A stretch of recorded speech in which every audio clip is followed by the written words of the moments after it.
بسم الله الرحمن الرحيم. إن الحمد لله نحمده ونستعينه ونستغفره ونعوذ بالله من شرور أنفسنا ومن سيئات أعمالنا. من يهده الله فلا مضل له ومن يضلل فلا هادي له، وأشهد أن لا إله إلا الله وحده لا شريك له، وأشهد أن محمدا عبده ورسوله.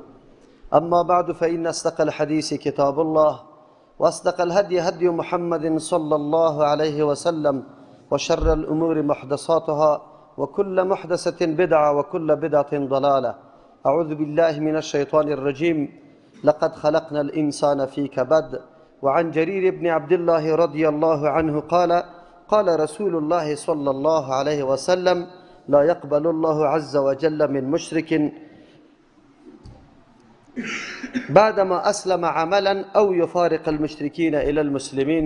رواه النسائي رحمه الله.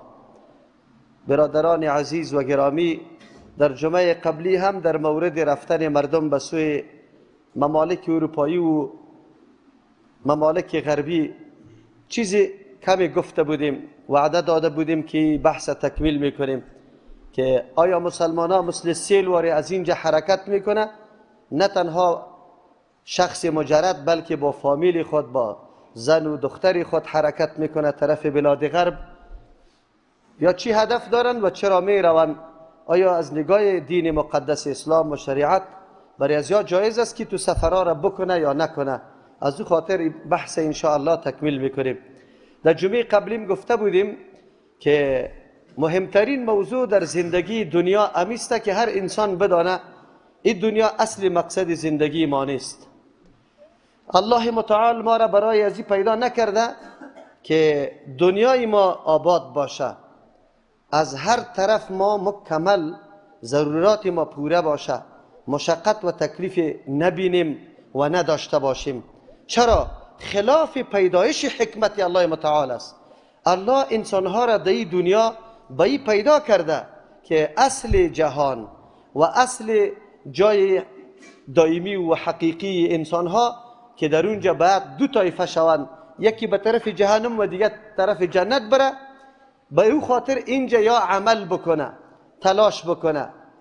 اینمی حصول جنت و رفتن به جهنم بدون این امتحانی که در دنیا الله قرار داده امکان پذیر نیست. الله حکیم ذات است، ظالم نیست که کسی را امو قسم بدون کدام وجه به طرف جهنم ببره و یک کسی را به طرف جنت ببره.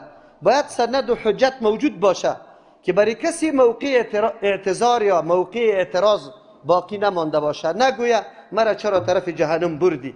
از او خاطر الله متعال عملا در این میدان اما انسانها را پیدا کرد و برای همه امکانات داده. هیچ کسی از او استعداداتی که الله برای یک انسان مقدر کرده خالی نیست. از امو خاطر وقتی از این استعدادا محروم باشه، فاقد باشه، او مکلف هم نیست. دیوانه مکلف نیست. اگر کسی عقل خود از بین برده او مکلف نیست که نماز میخوانی نمیخوانی چه قسم استی. نه، زمانی که امکانات دادگی الله متعال تکمیل باشه مورد امتحان الله قرار میگیری. خود دنیا سختی ها طلب داره، میدان مشقت و تکلیف است. در حدیث پیغمبر صلی الله علیه و سلم میفرمه: حفت الجنة بالمکاره. جنت پوشانده شده توسط امور سخت و دشوار.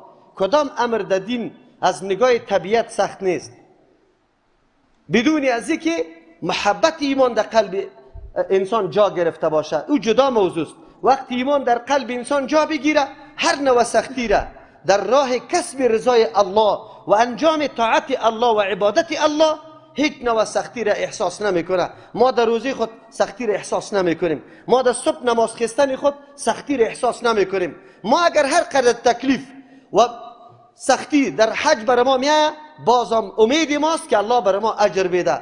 در جهاد میبینیم که سر و مال قربان میشیم لیکن سر ما سخت تمام نمیشه. این ثمره ایمان است. ایمان این تقاضا را کرده، وگرنه طبیعت بشری هیچگاه ادناترین مشقت نمیپذیره و خوش نداره. تکلیف ها پذیرفتن از روی محبت ایمان است. وقتی ایمان در قلب جا بگیره، این جدا موضوع است که چقدر ایمان در قلبای ما جا گرفته و چقدر طاعت الهی بر ما لذت بخش است و چقدر مصائب و تکالیفی که در راه دین میبینیم از او لذت میبریم و سریع و افتخار میکنیم. این موضوعی است که مردم در این میدان متفاوت است. کسی در درجه صفر است، کسی در درجه اعلاست. در بین تفاوت درجات خیلی زیاد است، خیلی زیاد است.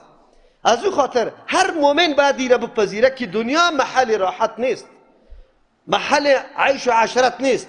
دنیا محل امتحان است. هو الذی خلق الموت والحیات لیبلوکم. مرگ و زندگی به این خاطر پیدا شده که الله ما را آزمایش کنه. ایکم احسن عملا، که کدام ما از نگاه عمل احسن هستیم. ما باید این عقیده را داشته باشیم. اما تأسف است در این ملت قرآن درس نشد که مردم میفهمید هدف زندگی خود. مردم میدانست که الله ما را برای چی پیدا کرده. امروز در 100% 90% مردم برای امی عقیده را داره که اصل مقصد دنیا است.